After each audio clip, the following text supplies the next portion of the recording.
There, welcome back to my channel. My name's Louise and this is Louise's Lifestyle. Thank you for joining me. It's Sunday the 4th of September, so we're in autumn now, and I thought I'd do an update on recently something germinated. A little fruit seedling has popped up, so I'm going to show you that at the end of the video. The first part of the video I'm going to share with you my recent trip. Well, I'm not going to show you the trip of the place I went to, was RHS Bridgewater, but what I bought from there. I have done a video, I think, on RHS Bridgewater, which is in Salford. It's a beautiful place to visit. If you haven't been, please go and visit. It's a lovely, really nice setup they have there. And what I purchased from there, and the second part of the video I'm going to share with you some interesting seeds I bought from my local garden nursery, Golden Days. So 3 things to share with you, the viewers, today, so please stick with me for the whole video. So I'll start off with a little shopping haul, my garden shop haul from RHS Bridgewater. And the first thing I'll show you is this. So I got some citrus focus. So RHS Bridgewater, there's obviously the gardens that you can go around.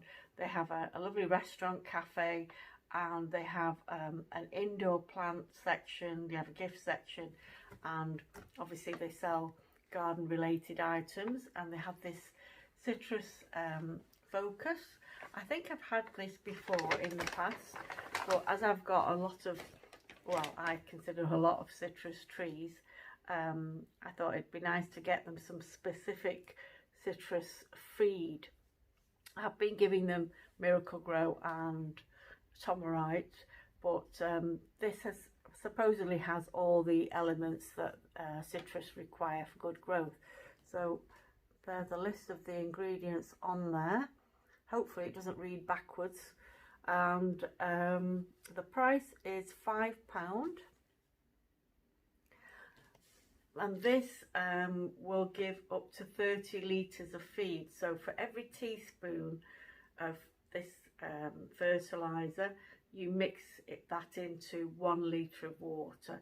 So in fact, I've already given my plants a watering yesterday, because it was on Friday that I went to RHS Bridgewater. It's Sunday today, so I didn't get round to uploading the video in between. I've been a bit busy. So that's one item I got there, very useful and used already. And the second item I also have used, see if I can, and this is a little tool.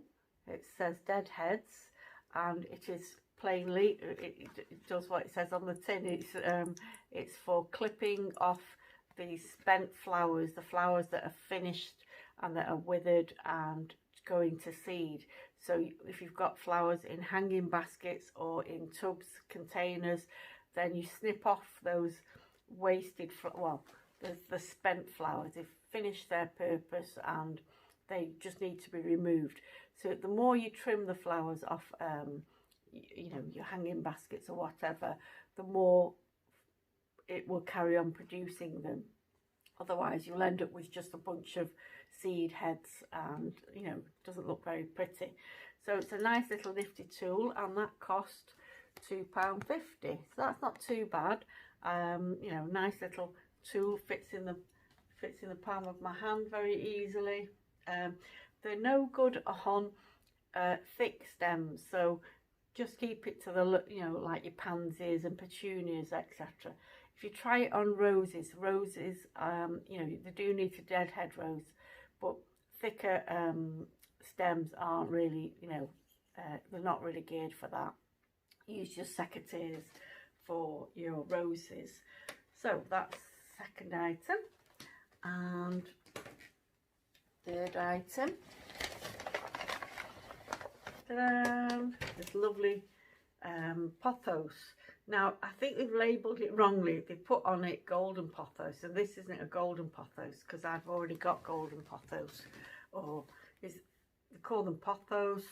They used to be called scindapsus, and now epipremnum is another name that's being used, so I lose track. But this is the neon pothos, because I've seen this in other garden centres labelled as neon pothos, and I think they put the wrong one. They put golden on here. This is definitely a neon.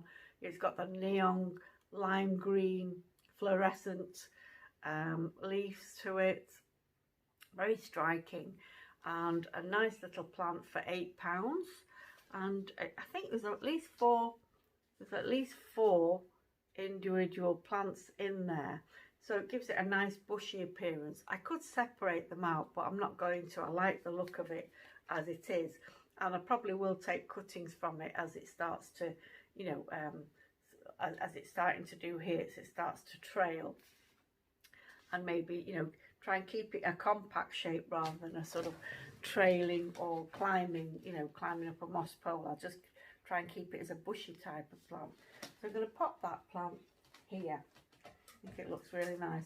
You might notice or may not notice that not many plants on display.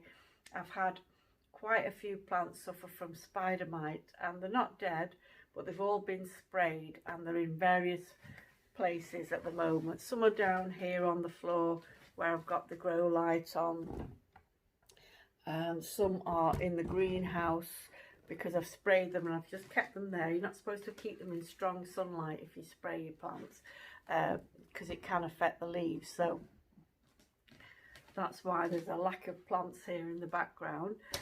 Right, and then the second thing I wanted to share was I went to my local garden centre actually to buy a bug spray, you know, for those plants that they'd got spider mite. And while I was there, I noticed these on the seed rack display, Arabian coffee, or coffee Arabica. And I've never grown coffee from seed before, and I thought it'd be interesting to try. I've got the seeds soaking here in water, and I wasn't expecting them to be that colour. I thought they'd be the dark brown, but I suppose that's because they've been roasted. So it does say on the packet, soak the seeds 48 hours. So they've been soaking for 48 hours, and I will plant those today. They will take a while to germinate. It says 45 to 50 days. So at least a couple of months before I see any, well, hopefully I won't have to wait that long, but that's what it says on here. So a house plant it will be. It won't be one like the tea. It won't be one that you can plant outdoors, not here in the UK. They do require warmer conditions to, if you want to get them to thrive and fruit, then you will need to provide them with warmer conditions, like keep them indoors. They're not going to fare well here in the UK weather, outside anyway. They're grown in Brazil, well, I think Brazil is the main exporter of coffee.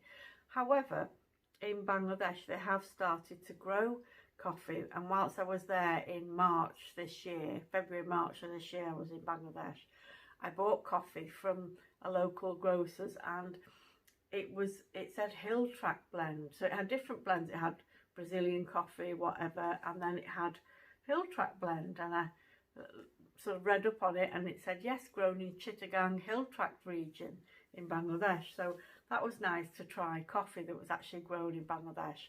And I've asked somebody who's coming back from Bangladesh if they can bring me a packet, so hopefully I'll get another packet and I can share that with you. Well, not literally share it, but I can show it to you, the viewers. So there's coffee.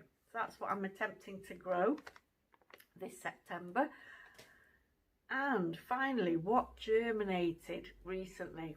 So I've planted quite a few different fruit seeds last month. I went through my seed tin and found lots of old tropical seeds. So they've all gone into various pots and they're in the greenhouse.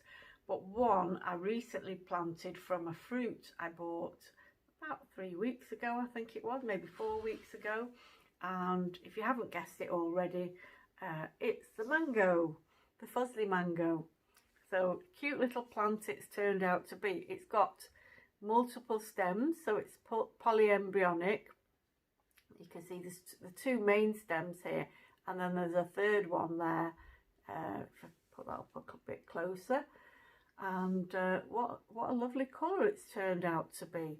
I mean, I'm used to seeing the mango leaves this colour, you know, when they first come out, sort of a deep burgundy aubergine colour, but not the stems. The stems are usually green, and you can see the contrast between, I don't know if you can see down there, the stone, the actual seed is there. I don't know if I can tilt the camera maybe, and you can see the green. So nice contrast. This is the second Fosley mango I've attempted to grow. It's not the first mango I've ever tried though. I've grown so many different types of mango over the years. I've lost count, you know, Pakistani mangoes, Indian mangoes, Thai mangoes, you name it. Whatever mangoes come along, I have germinated successfully, but I can never seem to get them past like the 1 foot stage, and then they seem to die on me. I even had grafted mangoes that have only lasted a couple of years, unfortunately. So I did say I wasn't going to pamper this mango when I planted it, because I got a bit fed up of, you know, them dying on me. But when I saw how cute it was when it's popped up, I thought, well, you know, it's begging to be looked after. So the pot that I put it in originally, it's got really old compost in it. It wasn't even fresh compost. So I may change it into a slightly bigger pot, and maybe add some ericaceous compost and a bit more orchid bark to make the soil a bit more aerated. Because apparently the ericaceous compost or acidic conditions are what tropical plants prefer. So not just mangoes, you know, guavas, other fruiting tropical plants that you might be growing here in the UK do prefer slightly acidic conditions. So I will either add more ericaceous compost or get some ericaceous fertiliser and mix that in. So that's the third thing I wanted to share with you. So there we have it. I hope you've enjoyed this video. Please give it a thumbs up and like and share with your friends. So thanks very much for watching. Take care everyone. Bye bye.